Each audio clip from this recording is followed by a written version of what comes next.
Hello everyone, आज की video में हम देखेंगे कि हम नॉर्सेट एग्जाम 15 दिन में कैसे क्रैक कर सकते हैं। तो हम में से किसी को भी कुछ आइडिया नहीं है कि नॉर्सेट प्री में किस तरह के एमसीक्यूज पूछे जाएंगे और जो एमसीक्यूज होंगे वो कौन से टॉपिक से रिलेटेड होंगे। तो ये सिचुएशन डिफिकल्ट तो है हमारे लिए, लेकिन इम्पॉसिबल नहीं है, क्योंकि इम्पॉसिबल भी बोलता है आई एम पॉसिबल। तो आप में से बहुत सारे लोगों को रोना आ रहा होगा और आपको लग रहा होगा कि प्री में क्या पूछा जाएगा, आपको कुछ भी आइडिया नहीं है, आपको बस एंजाइटी और स्ट्रेस और डिप्रेशन बस आ रहा है कि इस बार होगा कि नहीं होगा एग्जाम।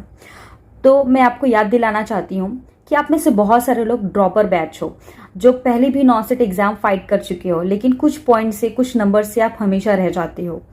तो आपको एक रफ आइडिया तो पता ही होगा कि किस तरह से एग्जाम पैटर्न सेट होता है, किस तरह के एमसीक्यूज पूछे जाते हैं एम्स के एग्जाम्स में।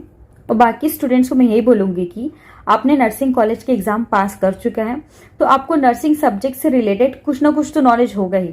और नॉर्सेट एग्जाम में नर्सिंग सब्जेक्ट से ही रिलेटेड क्वेश्चंस पूछा जाता है। तो आप रिलैक्स रहिए और अपना बेस्ट दीजिए। आप ये मत सोचिए कि आपको कुछ नहीं आता, आप ये सोचिए आपको जो आता है इट्स मोर देन इनफ, और आपको और अच्छी फिनिशिंग लानी है उसमें। तो नेक्स्ट टॉपिक है वी ऑल आर डिफरेंट।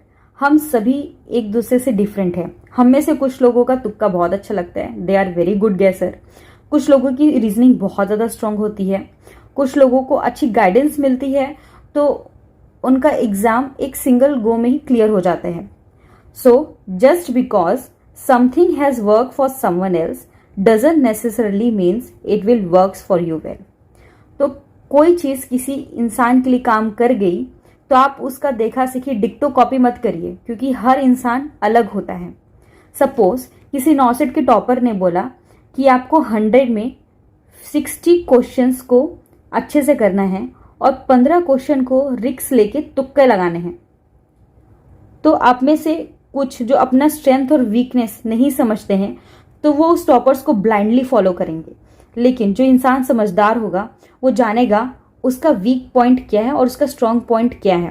अगर उसका तुक्का बहुत खराब होता है तो ये 15 क्वेश्चंस रिक्स लेने का कभी वो सोचेगा ही नहीं, क्योंकि उसको पता है उसका गैस बहुत पुअर है और जो वो टॉपर है उसका गैस बहुत अच्छा बैठता है, इसीलिए उसने 15 क्वेश्चन को रिक्स पे डाल के अटेम्प्ट कर लिया। तो आप अपने आप को जानो, क्योंकि आपसे बेहतर कोई और नहीं जान सकता आपको। नेक्स्ट है make your own plan according to your strength and weakness. तो आपको अपना प्लान बनाना है, आप अपने स्ट्रेंथ को फोकस करिए और अपने वीकनेस को फोकस करिए और अपने वीक पार्ट को और स्ट्रॉन्ग बनाइए। सपोज अगर मेरा वीक पॉइंट है एबीजी एनालिसिस, तो मैं उस टॉपिक को बार बार पढ़ूंगी ताकि वो वीक पॉइंट मेरा स्ट्रॉन्ग पॉइंट बन जाए। और जो मेरा स्ट्रॉन्ग पॉइंट है, सपोज मेरा इम्यूनाइजेशन का टॉपिक बहुत ज़्यादा स्ट्रॉन्ग है, तो मैं उसको बस टाइम टू टाइम थोड़ा थोड़ा रिवीजन बस करूंगी ताकि वो वीक पॉइंट में ना कन्वर्ट हो जाए। नेक्स्ट है how much content should we cover. तो नॉर्सेट एग्जाम आने वाला है, तो हम पूरा सिलेबस पढ़ लें या कुछ ही टॉपिक्स पढ़ें या कुछ ही सब्जेक्ट्स पढ़ें। तो इसका आंसर ये है कि 60 to 70% हर सब्जेक्ट को आप पढ़ो। किसी भी सब्जेक्ट को स्किप नहीं करना है, भूल के भी किसी भी सब्जेक्ट को स्किप नहीं करना है। थोड़ा थोड़ा सभी सब्जेक्ट्स को पढ़ने हैं और फोकस करना है इंपॉर्टेंट टॉपिक्स के ऊपर। अब आप में से बहुत सारे लोग बोलेंगे कि मैम हमें कैसे पता चलेगा इंपॉर्टेंट टॉपिक्स क्या है। तो वो इंपॉर्टेंट टॉपिक्स आपको पता चलेगा प्रीवियस ईयर के क्वेश्चन पेपर से, और ये प्रीवियस ईयर क्वेश्चन आपको 2 तरीके से मिल सकते हैं, पहला बाय सेल्फ और दूसरा through coaching you can get.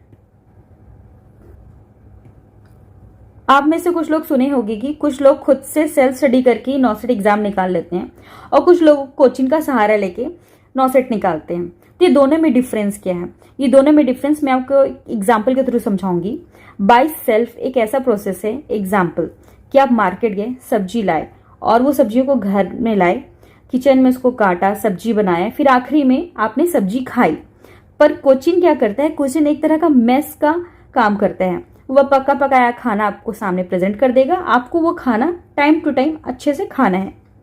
तो बाय सेल्फ में मेहनत लगती है, पर कोचिंग में मेहनत आपको नहीं लगती कि आप स्टडी मटेरियल आप इकट्ठा करो।